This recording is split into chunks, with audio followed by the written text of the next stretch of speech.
নমস্কাৰ দৰ্শকসকল, আহিছোঁ অন্য এটা বিষয়ৰ মাজলৈ। এই ভিডিঅ'টো প্ৰস্তুত কৰি থকা সময়লৈকে পঞ্চায়ত নিৰ্বাচনৰ ভোট গণনা চলি আছে। আপোনালোকেও নিশ্চয় উৎসুকতাৰে সকলোবোৰ লক্ষ্য কৰি আছে। এই মুহূৰ্তলৈকে অহা খবৰ মতে কংগ্ৰেছ সম্পূৰ্ণৰূপে ধূলিসাৎ হৈ গৈছে। কংগ্ৰেছ বুলি নহয়, সমস্ত বিৰোধী বৰ্তমান ধাৰাশায়ী হৈ গৈছে বিজেপিৰ সন্মুখত। বিশেষকৈ প্ৰদেশ কংগ্ৰেছৰ কাৰ্যালয় ৰাজীৱ ভৱন নিমাওমাওটো হৈ গৈছেই। যিসকল কংগ্ৰেছ নেতা আছে তেওঁলোকৰ ফেচবুক একাউণ্টবোৰো নিমাওমাও নীৰৱ নিস্তব্ধ হৈ পৰি ৰৈছে। অকল কংগ্ৰেছ বুলিয়ে নহয়, আমাৰ কিছুমানৰ মতে অসমৰ মহানায়ক অখিল গগৈ আৰু লুৰিণজ্যোতি গগৈৰো একে অৱস্থা। তেওঁলোক দুয়ো যেনিবা ক'ৰবাত তেওঁলোকৰ ৱাৰ্ড মেম্বাৰ জয়ী হৈছে, সেইবিলাককে তাত পোষ্ট কৰি আছে। মুঠতে এক হাস্যকৰ পৰিৱেশ বিৰোধীৰ বাবে তেওঁলোকে মুখত যিবিলাক দম্ভ মাৰে, অহংকাৰ মাৰে, সেইবিলাক যে ফুটুকাৰ ফেন ৰাইজে প্ৰমাণ কৰি দিলে। আটাইতকৈ লাজ লগা বিষয়টো হৈছে যোৰহাট জিলাক লৈ। সমগ্ৰ জিলাখনতে সম্পূৰ্ণৰূপে কংগ্ৰেছ বিধ্বস্ত হৈ গৈছে। কিছু মাহ আগত লোকসভা নিৰ্বাচনত যি বীৰত্বৰে, যি দম্ভেৰে গৌৰৱ গগৈয়ে বিজয় লাভ কৰিছিলে, সেই একেদৰে সেই অহংকাৰ দম্ভ যেন চূৰ্ণ হৈ গ'ল এই পঞ্চায়ত নিৰ্বাচনত। গৌৰৱ গগৈৰ একালৰ সতীৰ্থ আৰু বৰ্তমান বিজেপিলৈ গুচি অহা ৰাণা গোস্বামীয়ে পপীয়া তৰাৰ সৈতে ৰিজাইছে গৌৰৱ গগৈক। তেওঁ গৌৰৱ গগৈৰ পতনৰ তিনিটা কাৰণ ব্যাখ্যা কৰিছে। আহকচোন তেওঁ কিদৰে ব্যাখ্যা কৰিছে আমি প্ৰথমতে শুনি লওঁ। তাৰপিছত মুখ্যমন্ত্ৰী ডক্টৰ হিমন্ত বিশ্ব শৰ্মা আৰু সৰ্বানন্দ সোণোৱালৰো ভাষ্য আমি চাবলৈ যত্ন কৰিম। স্বাভাৱিকতে ঠিকেই কৈছে যে গোটেই অসমতে উজনিৰ পৰা নামনিলৈকে, বৰাকৰ পৰা উত্তৰ পাৰলৈকে এক অভিলেখ সৃষ্টি কৰিলে ভাৰতীয় জনতা পাৰ্টীয়ে। ই অভূতপূৰ্ব, কেতিয়াও এইটো হোৱা নাছিলে। তাৰ কাৰণে মই সমগ্ৰ অসমবাসীক মই আপোনালোকৰ চেনেলৰ জৰিয়তে ধন্যবাদ আৰু কৃতজ্ঞতা জনাইছোঁ। ইয়াৰ মূল কাৰণটো হৈছে যে বিশেষকৈ গোটেই অসমৰ কথাটো বাদেই যোৰহাট জিলাখনত বিশেষকৈ এটা অভূতপূৰ্ব ৰিজল্টেৰে ফলাফলেৰে মানুহৰ দৃষ্টি আকৰ্ষণ কৰিবলৈ বাধ্য হৈ গ'ল। ইয়াৰ মূল কথাটো হৈছে যে পঞ্চায়ত লেভেলত যে সাধাৰণতে মানুহে সৰু বৰ আশা লৈ মানুহে ভঞ্জি থাকে আৰু সৰু বৰ আশা বুকুত বান্ধি পঞ্চায়ত নিৰ্বাচনত ভোটদান কৰে। ইয়াৰ ক্ষেত্ৰত আচলতে দেখিবলৈ পোৱা গ'ল যে অসমৰ বিশেষকৈ মাননীয় মুখ্যমন্ত্ৰী ডক্টৰ হিমন্ত বিশ্ব শৰ্মা ডাঙৰীয়াই তেওঁ বিভিন্ন ধৰণৰ জনহিতৈষী আঁচনিবিলাকৰ জৰিয়তে অসমত যিদৰে উন্নয়নৰ কঠীয়া ৰুলে, মই যদি মূলতে কওঁ যে মূল ফেক্টৰ হৈছে এই কঠীয়া যে ৰুলে তাৰ আমি ফলখিনি এতিয়া আমি পাৰ্টীয়ে খাবলৈ পাইছোঁ। বিজেপি দললৈ এই পাৰ্টী ফল ফুলিছে।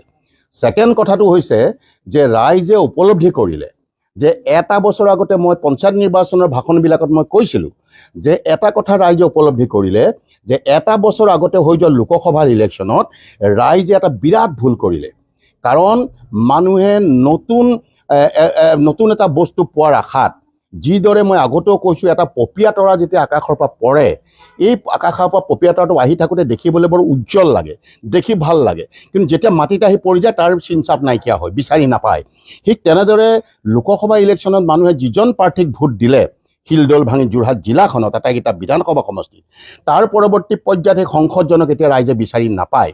সেইকাৰণে তাৰ ক্ষেত্ৰত ৰাইজে এতিয়া তাৰ কাৰণে উপলব্ধি কৰিছে আৰু তাৰ কাৰণে এতিয়া সেই সংসদজনৰ পৰা উল্টা খৰ মাৰি আজি তাৰ প্ৰতিদান হিচাপে ভাৰতীয় জনতা পাৰ্টীক ভোট দি ৰাইজে হিমন্ত বিশ্ব শৰ্মা ডাঙৰীয়া, আমাৰ দলৰ নেতা আমাৰ দিলীপ শইকীয়া ডাঙৰীয়া এটা শক্তিশালী কৰিছে। ৩ নম্বৰ ফেক্টৰটো মই গম পোৱা নাছিলোঁ। ৩ নম্বৰ ফেক্টৰটো মই গুৱাহাটীলৈ গৈছিলোঁ নিৰ্বাচনৰ আগে পিছে, তেতিয়া মই জানিব পাৰিছিলোঁ। ৩ নম্বৰ ফেক্টৰ হৈছে যে কংগ্ৰেছ দলত মুখ্যমন্ত্ৰী কেন্দ্ৰীত ভিতৰুৱা তলে এক যুদ্ধ আৰম্ভ হৈছিলে যে এজন সংসদে মুখ্যমন্ত্ৰীৰ সপোন দেখিছিলে, আকাশত চাং পাতিছিলে। এজন দলীয় নেতৃত্বই ভোট বিচাৰি ঘূৰি ফুৰিছিল যদিও দায়িত্বৰ খাতিৰত, কিন্তু তেওঁলোকৰ মাজত গোপনে মুখ্যমন্ত্ৰীৰ সপোন দেখিছিলে।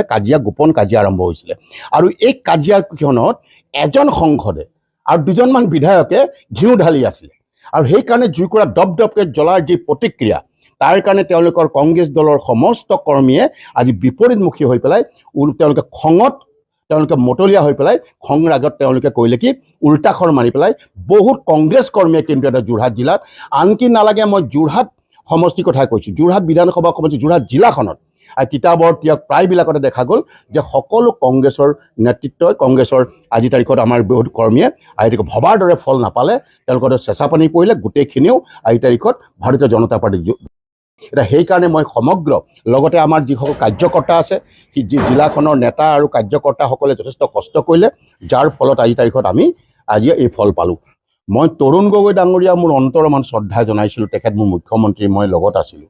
কিন্তু যোৱা লোকসভা ইলেকশ্যনত তেখেতৰ নাম কৈ মানুহৰ অন্তৰখন জয় কৰিবলৈ সক্ষম হৈছিল। কিন্তু এতিয়া সেই যাদু আৰু নাথাকিলে।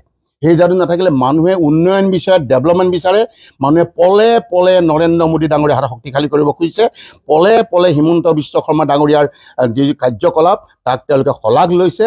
আৰু অনাগত দিনত ২৬ৰ বাবে ৰাইজে টঙালি বান্ধিলে যে ২৬ত পুনৰবাৰ ভাৰতীয় জনতা পাৰ্টীৰ চৰকাৰ গঠন কৰিবৰ কাৰণে টঙালি বান্ধিলে, তাৰে আজি তাৰিখত এই প্ৰতিফলন এই তিতাবৰ সমষ্টিত তাক দেখিবলৈ পোৱা যায়।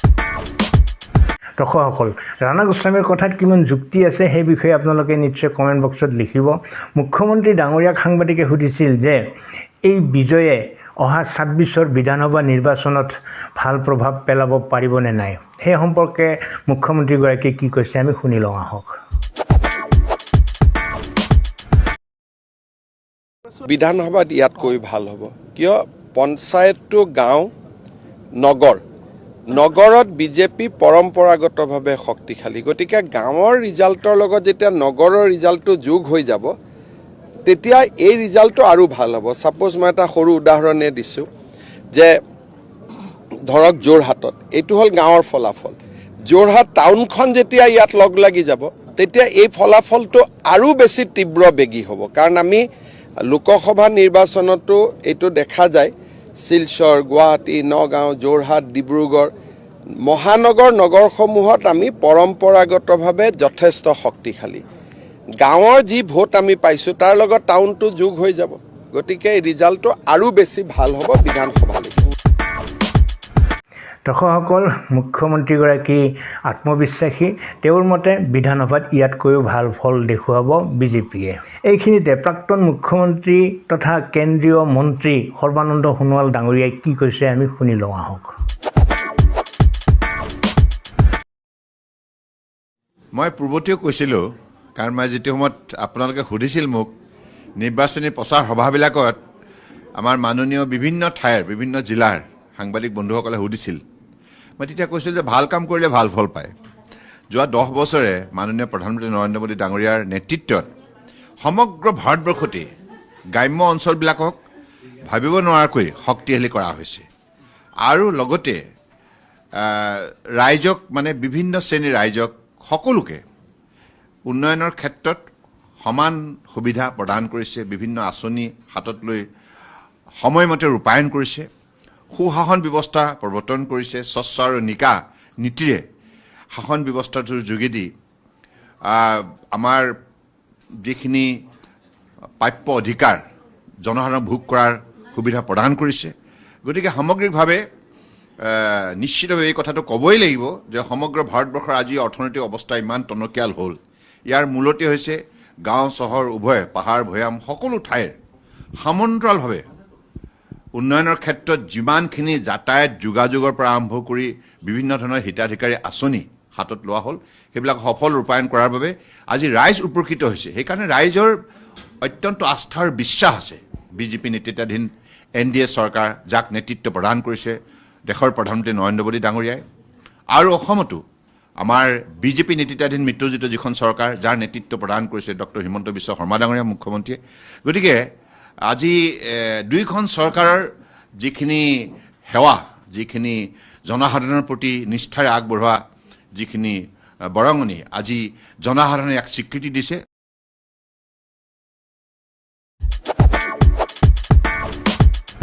দৰ্শকসকল, সৰ্বানন্দ সোণোৱাল ডাঙৰীয়াৰ বিনম্ৰতাৰে কোৱা ভাষ্য আপোনালোকে শুনিলে। আপোনালোকৰ চাগে নিশ্চয় মনত আছে যে ভূপেন বৰাই কৈছিলে পঞ্চায়ত নিৰ্বাচন যদি অমুক তাৰিখৰ ভিতৰত অনুষ্ঠিত নকৰে বা ঘোষণা নকৰে, তেনেহ'লে তেওঁলোক কংগ্ৰেছ দল আদালতৰ দ্বাৰস্থ হ'ব।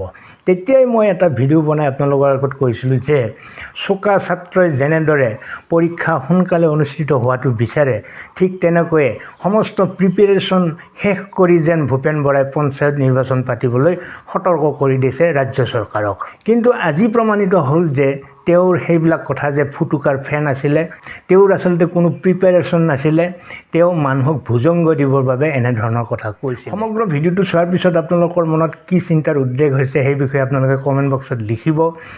বিৰোধী এনেধৰণে বিধ্বস্ত হৈ যোৱাৰ কাৰণ সম্পৰ্কেও আপোনালোকৰ মনলৈ অহা যুক্তি নিশ্চয় কমেণ্ট বক্সত লিখিব। সম্পূৰ্ণ ফলাফল এই ভিডিঅ' প্ৰস্তুত কৰাৰ সময়লৈকে অহা নাই, তথাপি বিজেপিয়ে যে বৃহৎ বিজয় সাব্যস্ত কৰিছে সেই ছবি সুস্পষ্ট হৈ পৰিছে। দৰ্শকসকল, আৰু বেছি বকলাই মেলি নাথাকোঁ, গতিকে আজিলৈ এৰিছোঁ। ভালে থাকক, কুশলে থাকক, ধন্যবাদ।